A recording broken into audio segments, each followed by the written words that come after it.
Et si je vous donnais un choix entre sauver la vie d'un enfant ou bien le laisser mourir? Attendez, j'ai pas fini. En tant que bonne personne, tout le monde se devrait de sauver la vie de cet enfant. Mais si j'ajoute à ce choix que l'enfant que vous allez sauver deviendra le pire des hommes, vous hésitez encore? J'ajoute une dernière chose. Si cette personne vit, beaucoup de personnes ne vivront pas longtemps. Méditez quelques instants sur cette question, donnez-moi votre réponse et ensemble continuons ce chemin, car en fin de compte, vous n'aurez pas le choix de la finalité. Nul ne sait celui qui deviendra bon ou mauvais. L'avenir est une chose complexe. On peut commencer avec les meilleures intentions, mais suite à un choc, on finira par devenir l'inverse de la personne que nous étions. J'avais envie aujourd'hui de vous faire découvrir ce manga, pas forcément connu du grand public, mais c'est un manga qui m'a réellement touché par le passé, surtout grâce à son ambiance.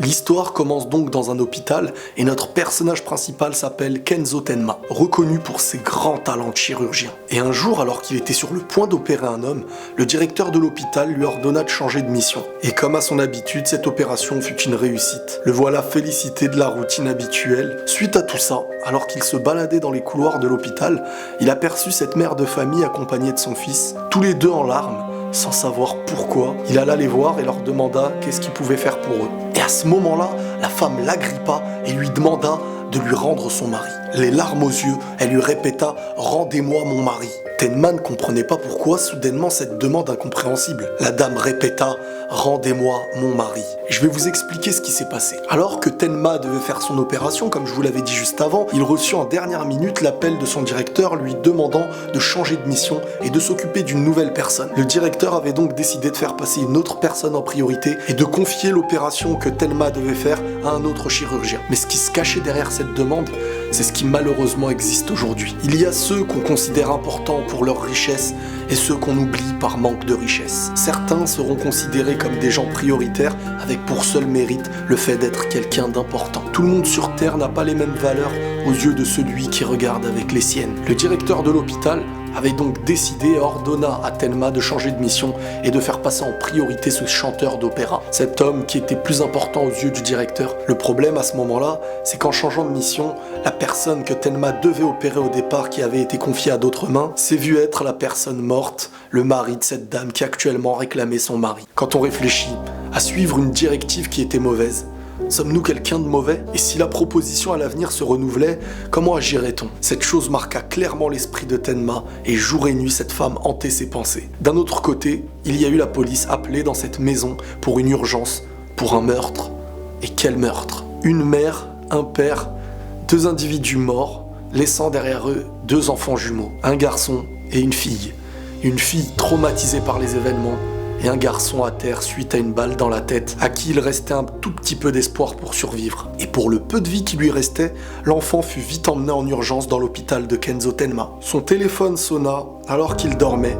Il fut appelé à son tour pour la mission de sauvetage. L'urgence liée à cet enfant qui avait pris une balle dans la tête. Mais écoutez-moi bien, juste avant de commencer l'opération, Tenma reçut encore une fois l'appel de son directeur lui demandant d'arrêter celle-ci pour commencer une nouvelle, celle du maire qui venait de faire une attaque. Aux yeux du directeur, le maire avait des intérêts pour l'hôpital et en même temps il aurait pu participer de manière financière à l'amélioration de celui-ci. En gros, quand on réfléchit bien, on est conscient que le directeur avait beaucoup d'intérêts derrière. Tenma ne savait plus quoi faire. Il était dans la même situation quelques jours plus tôt et en se rappelant le résultat de tout ça, il s'en voulait énormément. Il n'arrivait plus à endormir, mais comment faire dans une situation pareille? Voir son avenir professionnel, écouter son directeur et risquer peut-être de perdre cet enfant, lui qui était prioritaire, lui qui était venu bien avant le maire. Tomber dans le trou une fois que ce n'était pas de ta faute, mais y tomber plusieurs fois serait de notre faute. Tenma ne savait plus quoi faire. Un enfant ayant perdu ses deux parents se voyait entre la vie et la mort face à cette dernière survivante qui était sa sœur, bien choquée de la situation. Il n'avait pas le choix, il devait aller sauver le maire. Mais en dernière seconde, seul face à tous, il décida de refuser l'ordre du directeur et partit dans le bloc opératoire pour sauver cet enfant. Ce petit garçon, appelé Johan. En dehors de ça, il y avait cette fille, cette sœur jumelle, la sœur de Johan, traumatisée par les événements, qui essayait de chuchoter certaines choses, et les seules choses qu'elle arrivait à chuchoter, du moins ce qu'on en arrivait à entendre, tout plein de mots incompréhensibles liés à la même chose, qui faisait un petit peu froid dans le dos. Beaucoup de gens diront que c'est lié au choc que cette pauvre fille vient de vivre. Mais si c'était pas le cas. De l'autre côté, notre Kenzo Tenma avait réussi à stabiliser notre petit Johan. Enfin soulagé, le cœur léger, mais pas pour longtemps. Ceux qui étaient partis en mission pour sauver le maire, cette mission qui en dernière minute avait été confiée à Tenma, lui qui l'avait refusée, ces gens-là étaient de retour, avec une grande mauvaise nouvelle à annoncer. Le maire n'avait pas survécu. Coupable aux yeux de tout l'hôpital d'avoir refusé cette mission, malgré le cœur, la bonté et en fin de compte le bon choix de notre Kenzo Tenma, tout le monde s'est vu lui tourner le dos, le directeur lui-même commença à lui retirer certaines élévations professionnelles, il était rabaissé et rejeté par la grande majorité à ce moment-là. Et pourquoi, vous me direz? Pour avoir fait les choses bien. Pour avoir fait passer en priorité celui qui était arrivé en premier. La vie nous montre tous les jours qu'en essayant de faire les choses bien, nous serons rabaissés par les personnes qui essayent de faire mal. La majorité critiquera la minorité. Et si cette majorité est un mal, vous savez qui va subir. Kenzo Tenma commençait à perdre beaucoup de choses à quoi il tenait. À ce moment-là, on pouvait dire qu'il était clairement au fond du trou. Mais malgré tout ça, de l'autre côté, ce qui pouvait apaiser sa conscience, c'était de savoir qu'il avait sauvé la vie de cet enfant. Et rien que ça, c'était un petit soulagement pour lui. Il était l'un des seuls réellement à se soucier de la vie de cet enfant, bien que l'hôpital, à un moment donné, pour des intérêts, pour les médias et pour les journalistes, ont commencé petit à petit à tirer profit de cette affaire. Tout ça pour des intérêts financiers et pour faire bonne figure face aux médias.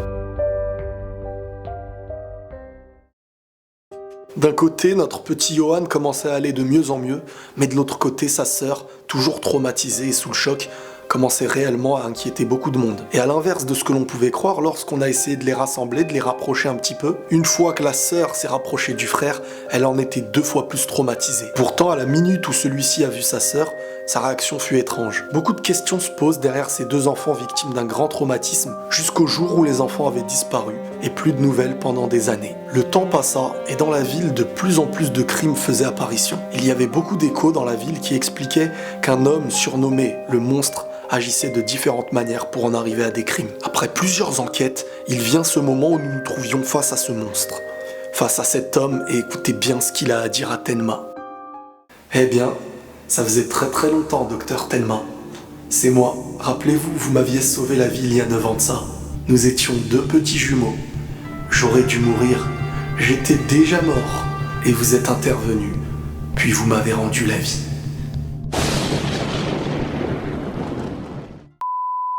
Ne vous inquiétez pas, je n'ai fait que résumer les 3 premiers épisodes de cet animé. J'espère que ce type de vidéo découverte vous aura plu, n'hésitez pas à le dire en commentaire, mettre un like, ça fait plaisir. Prenez soin de vous les amis, et la paix sur vous.